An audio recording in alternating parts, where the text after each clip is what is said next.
Hinuli at tinanggalan ng plaka ang ilang pampublikong sasakyan na sinitaan ng otoridad dahil sa iba't ibang paglabag sa batas trapiko sa Maynila.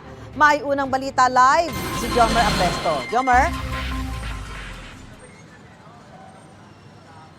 Susan, good morning. Tuloy-tuloy ang ginagawang panguhuli ng mga tauhan ng SAIC at LTFRB sa mga pampublikong sasakyan na itinuturing na mga hindi roadworthy dito sa Tondo, Maynila. Pasado alas 6 ng umaga na magsimula ang operasyon sa bahagi ng Juan Luna Street. Sunod-sunod agad na mga pampasaherong jeepney ang pinara ng mga otoridad. Karamihan sa kanila, mga pudpud ang gulong. Ayon kay Rayson de la Torre, ang hepe ng Special Operations Group ng SAIC, bawat mahuhuling PUV ay tinatanggalan na nila ng plaka. Pagkatapos ay kinakailangan na nilang dumaan sa actual inspection of unit sa Land Transportation Office o LTO. Bukod sa mga PUV, meron din mga motorcycle rider ang kanilang pinara at tinikitan. Karamihan dito ay mga substandard ang suot na helmet. Habang sinita naman ang ibang rider na nakasuot lang ng tsinelas o shorts. Binigyan din ng SAIC na bawal ito dahil hindi ligtas para sa mga motorista.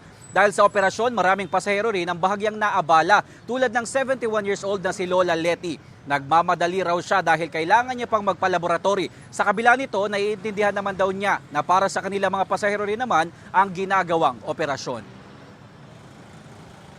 Sa tingin niyo po ba hassle ba yung ginagawa ng gobyerno na Hindi naman po, okay lang po. Bakit Kasi po? nakakatakot po din yung gulong na pudpud. Na kukumpiskahin na po yung kani-kanilang mga plaka at yung pong mga jeep o kung ano man pong mga pampublikong sasakyan itong ating mahuhuli ay subject for actual inspection sa LTO Central Office. Patuloy pa rin po naming hinihingi ang pag-unawa ng ating mga kababayan, lalo't higit po yung mga commuters na naaapektuhan po dito sa ating ginagawang inspeksyon. Ito naman po ay mabilis lang yung ating ginagawa. Kaya nga lang po medyo magkakaroon lang ng konting abala doon sa inyo pong paglalakbay. Pero ito naman po ay pagsisiguro po natin na magiging ligtas yung inyo pong pang-araw-araw na pagbiyahe dito po sa ating mga lansangan.